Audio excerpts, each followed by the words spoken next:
Je crois qu'on est dans la régression des 6 mois, puis j'étais là, ouais, mais je la connais pas, celle-là. Ah, j'aime ça, Marion, j'aime ça. Parce que, en fait, ce que je dis aux parents, chaque jour de la vie de ton bébé, c'est une opportunité de régression. Hmm. Pourquoi?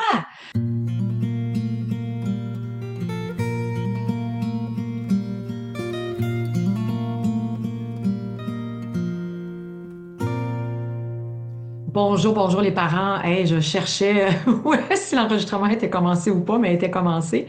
Alors, on est rendu à notre nouvelle saison numéro 10, le deuxième épisode de notre saison 10.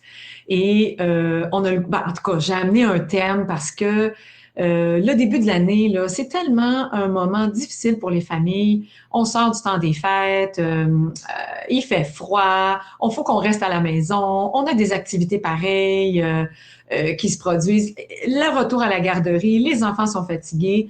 Puis là, on a nos nouveaux bébés là-dedans, puis on a peur des régressions parce qu'on sait ce que c'est. Des fois, on a un autre. Mais des fois aussi, c'est notre premier bébé. Puis on entend beaucoup parler de la régression des 4 mois. C'est quoi ça? Pourquoi ça impacte le sommeil? On vous en parle tout de suite, mais avant tout, on se présente. Alors, vas-y Marion, je te laisse te présenter. Merci. Alors moi, c'est Marion Magnona. Je suis infirmière puis consultante en éducation au sommeil des enfants entre 0 et 5 ans. Puis en fait, je viens de finir ma formation des adultes aussi. Ah, c'est Euh, vrai. et puis, je suis surtout aussi maman de 3 enfants. Ma fille aînée de 6 ans et demi, mon garçon du milieu de bientôt 5 ans, et puis mon petit dernier de 3 ans, presque 3 ans. Ah, Et puis c'est pour c'est lui bon. que j'ai eu plus de difficultés dans le sommeil et chez qui j'ai demandé de l'aide. Et puis ensuite, je me suis formée. Oui, c'est ça. Et te voilà maintenant à offrir toi aussi tes services pour soutenir les familles dans ta région en Suisse, mais Mhm. bientôt partout en Europe, puis on espère en Amérique aussi. C'est ça, on verra. C'est ça. Alors, je me présente, je suis Brigitte Langevin, experte en éducation au sommeil depuis plus de 25 ans. Puis Marion vient de dire qu'elle vient de terminer la formation sur le sommeil des adultes de 6 ans à 99 ans. Donc, c'est la deuxième formation que j'ai créée parce que j'ai créé celle aussi qui s'appelle Mieux dormir, j'en rêve. Et on a celle qui s'appelle Les Amis du dodo. Donc, pour les 0-5 ans. Donc, ça fait partie de mes passions de pouvoir soutenir les familles, mais aussi le personnel de la santé, les gens qui prennent soin de la petite enfance, puis maintenant, ben, garnir son coffre à outils pour le sommeil des adultes. Ça me fait tellement plaisir de pouvoir offrir ces formations-là. Puis merci à toi, Marion, de t'être vraiment jeté corps et âme dans ces formations-là. Vraiment, tu vas à fond quand tu fais une formation. Alors, écoute, on revient à notre sujet, la régression des 4 mois. Est-ce que tu as le goût de me lancer une définition, Marion? C'est quoi cette régression-là? C'est un petit peu le sommeil qui se dégrade parce que l'enfant devient, il grandit, hein, c'est sûr. Puis à 4 mois, c'est quand même le pic de conscience qui s'accentue. L'enfant devient plus conscient de son environnement. De toute façon, tous les développements, hein, le développement moteur, s'améliore aussi. Enfin, ça, un petit peu toutes ces pics dans les différents développements qui fait qu'il y a une régression dans le sommeil aussi. Tout à fait. C'est tellement bien nommé. Alors, en fait, c'est que la régression par rapport au sommeil fait partie de la vie. Hein, ce que Mario est en train de dire, c'est qu'il va y avoir des pics de développement moteur où l'enfant qui va apprendre à s'asseoir, ben, va le faire dans son lit au lieu de dormir. Régression de sommeil. Il y a un pic de développement langagier. Il va se mettre on voit ça chez les petits bébés, là, hein, ils découvrent leur voix, puis ils font des sons, puis au lieu de dormir, ben, ils font ça. Alors, on a aussi, ben, il y a la maladie qui peut causer des régressions parce qu'on crée des associations différentes. Avant, tu étais autonome, puis avant, tu ne l'étais pas, tu es devenu autonome, puis là, ben, tu es malade, je te donne des soins, du réconfort. Donc, des fois, ben, le bébé renoue, l'enfant renoue avec des conditions de sommeil plus dépendantes avec le parent, puis ben, s'il aime ça, et la régression est là après la maladie. Mais la régression des 4 mois est particulière. Bon, de un, les parents veulent tous l'éviter. Est-ce qu'elle est évitable, la régression des 4 mois? D'après toi, Mario, est-ce que c'est évitable, la régression des 4 mois? Oui, je pense. Puis en plus, comme chaque enfant est différent, chez certains enfants où ça se voit même pas du tout, hein, si je dis pas de Tellement. bêtises. C'est ça. Alors, la régression est évitable. pas le pic de conscience. Alors, qu'est-ce qui se passe autour de 4 mois? Des fois un petit peu avant, des fois un petit peu après. C'est que l'enfant va développer sa conscience de l'environnement social.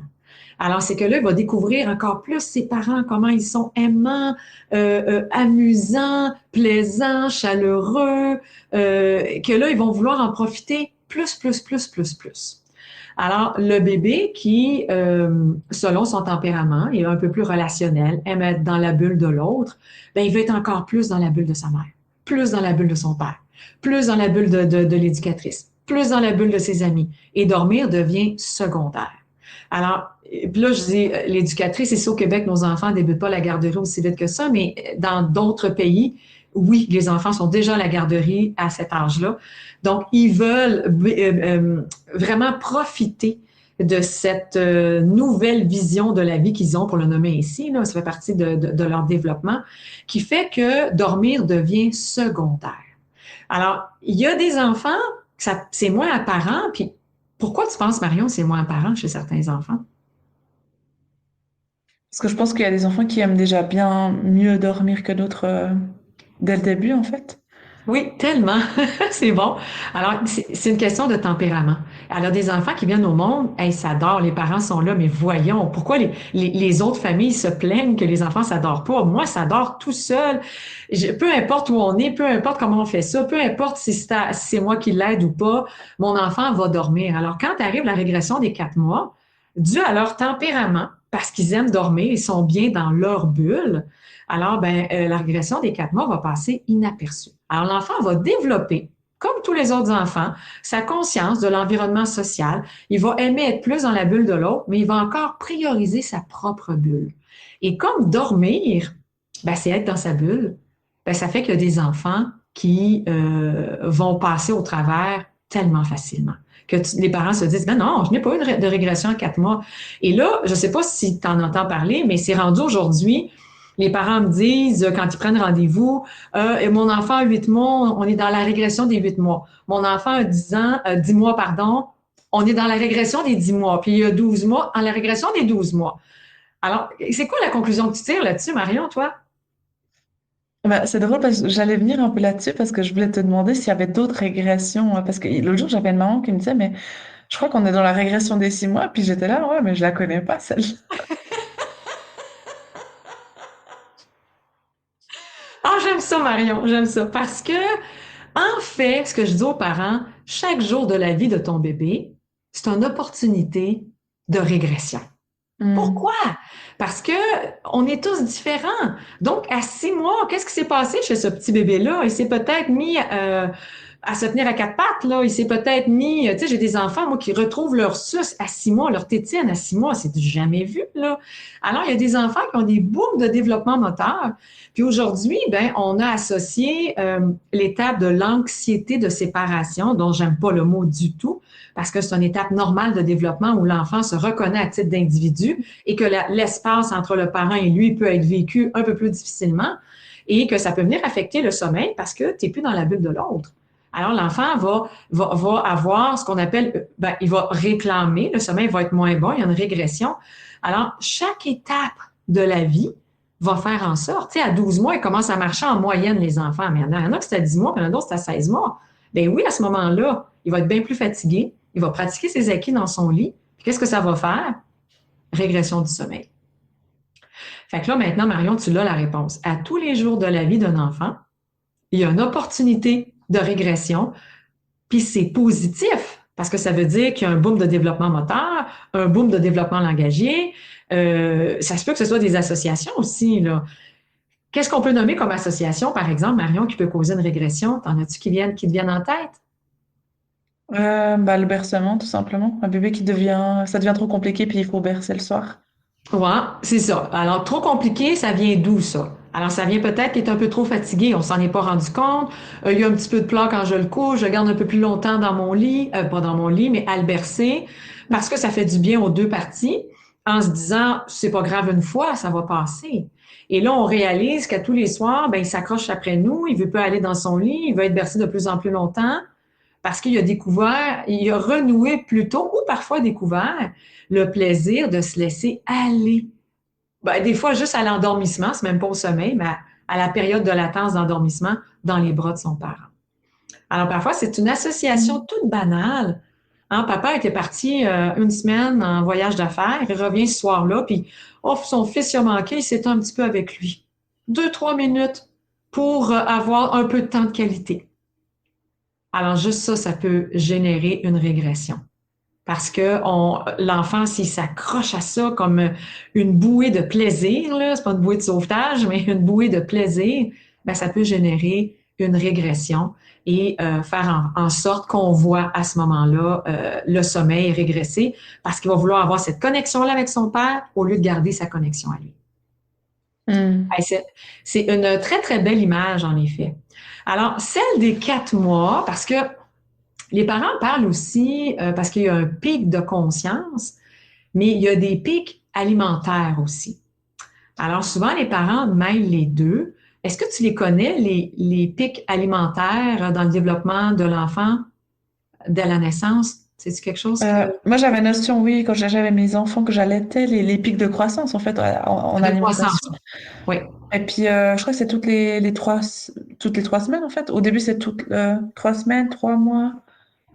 Ah, j'oublie Alors, maintenant, c'est vieux pour non, moi. non, c'est bien parfait, c'est bien parfait. Alors, j'aime ça parce que, vois-tu, moi, je les ai, j'ai dit pic alimentaire parce que croissance et conscience, ça se rapproche tellement que les parents les Ouais. mêlent.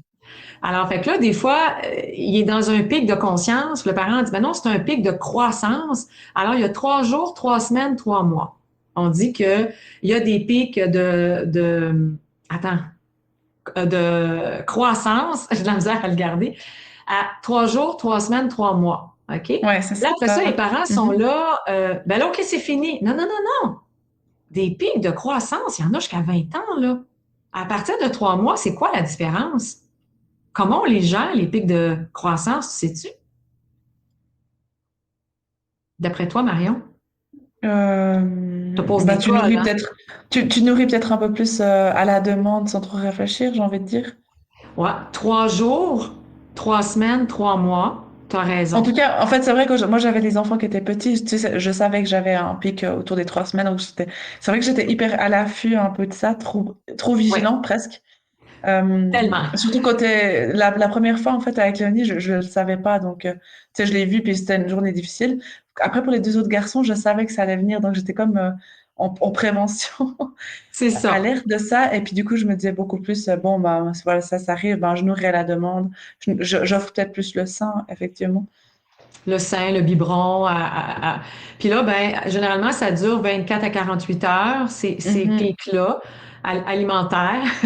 Et, mais il y en a bien plus que 3. C'est juste qu'on veut que les parents soient vigilants, qu'ils se questionnent à l'idée, c'est pas qu'il y a mal à quelque part, c'est que peut-être il y a un pic de croissance, ça serait bien de nourrir un petit peu plus. Passé 3 mois, il y a encore des pics de croissance. Il y en a facilement jusqu'à 20 ans. Mais la bonne nouvelle, c'est que du moment où l'enfant fait ses nuits, ben, les pics de croissance vont tous s'équilibrer dans la journée. On va voir qu'ils vont manger plus. Hein, il va avoir plus faim. On va pas offrir plus souvent le sein ou plus souvent le biberon, mais on va offrir plus de temps au sein, plus de quantité au biberon. Puis si l'enfant mange des solides, ben plus de quantité au solide. Ça va durer 24-48 heures. Alors, ces deux pics-là, parce qu'ils arrivent un petit peu en même temps, 3-4 mois, le pic de croissance et le pic de conscience. Souvent, le pic de conscience est pris pour un pic de croissance. Et là, les parents vont alimenter plus souvent leur enfant. Et des fois, les parents prennent rendez-vous, l'enfant a 4 mois et demi, 5 mois, puis là, ils sont rendus avec des boires durant la nuit, plus que quand ils étaient des bébés naissants. Est-ce que tu entends ça dans ta clientèle, toi aussi, Marion? Ah ouais, oui, oui, complètement. C'est Mais ça, nous, hein? j'avais même eu une maman qui me disait qu'elle nourrissait sa fille, je sais plus quel âge elle avait, peut-être 11 ou 14 mois, je me rappelle plus l'âge exactement, mais elle la nourrissait aussi la nuit, puis la pédiatre lui disait que c'était bien, puis qu'il fallait surtout pas arrêter le biberon la nuit, en fait, parce qu'elle était vraiment dans un pic de croissance, et puis, Ah là là! Ah là là, c'est pas facile quand c'est la pédiatre qui dit ça. Puis là, ben, ce qu'il faut se rappeler, c'est que le sommeil n'étant pas une maladie, parfois c'est pas facile de donner l'heure juste aux familles. Puis c'est bien que cette famille-là ait vu le pédiatre. C'est toujours la première chose à faire quand on se questionne parfois sur la santé de notre enfant. Mais quand tout est correct puis que rien ne passe, parfois c'est intéressant de regarder au niveau du sommeil, c'est quoi la cause à effet, c'est quoi le lien. Alors oui, effectivement, vois-tu, moi c'est l'inverse cette semaine. J'ai eu des clients dont les pédiatres ont insisté d'aller chercher du soutien pour cesser l'alimentation chez des enfants de 8, 9, 10, 11 mois, parce que Mm. c'est ce qui faisait en sorte que les enfants se réveillent. Alors, ça crée des associations. Le cerveau s'adapte à tout. On le sait de plus en plus avec la neuroplasticité. Si tu crées un mode de vie qui va dans ce sens-là, le cerveau dit, OK, j'adhère, puis je m'en vais dans ce sens-là. Je vais tenter de me réguler en autant qu'il y ait une certaine régularité dans ton nouveau mode de vie. Alors, c'est pour ça que souvent les familles, surtout avec des enfants de 6, 7, 8, 9 mois, qui boivent encore aux 3 heures la nuit, parce que c'est ça. C'est comme ça que les bébés viennent au monde, avec cette régularité-là. Où est-ce qu'ils doivent, même on dit aux familles, tu réveilles ton enfant parce qu'on veut qu'ils boivent aux 3 heures. Alors, on ne veut pas qu'ils Mhm. commencent à sauter des boires dès les premières semaines de vie. C'est important de maintenir tout ça. Alors, la régression des 4 mois, c'est vraiment un pic de conscience. Rien à voir avec le pic alimentaire, Croissance. de croissance. Merci, merci Marion. J'arrive pas à m'en rappeler avec le pic de croissance.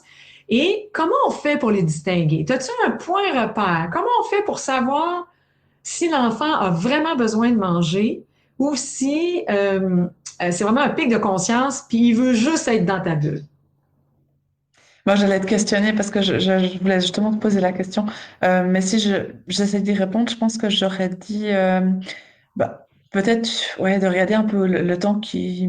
Bon, c'est sûr que s'il est petit, qu'il a comme 3 mois, ben, peut-être tu nourris à la demande sans trop calculer l'intervalle de temps entre les deux repas. Mais ça veut dire peut-être, si tu lui donnes un biberon, de voir s'il est vraiment preneur ou pas. Si oui, s'il commence plutôt à jouer avec le, la, la, la La tétine, ben, on peut tétine. se dire qu'il a peut-être pas spécialement faim. Fait que le petit bébé, s'il tétouille aussi après le sein de maman, ben, il s'en sert plus comme réconfort que pour s'alimenter.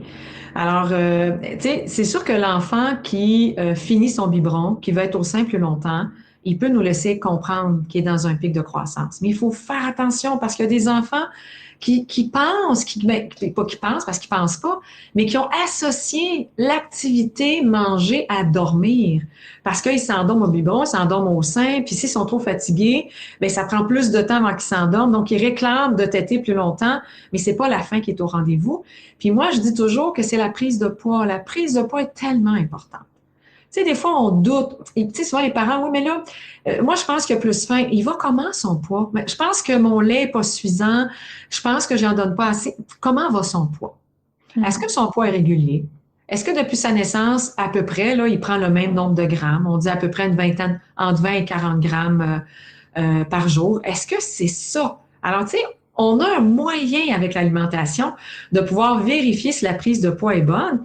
Puis les pics de croissance, ben, ils durent 24-48 heures. Quand le parent me dit, mais hey, ça fait 3 semaines qu'il y a un pic de croissance, ben, c'est pas ça. C'est plus un pic de croissance.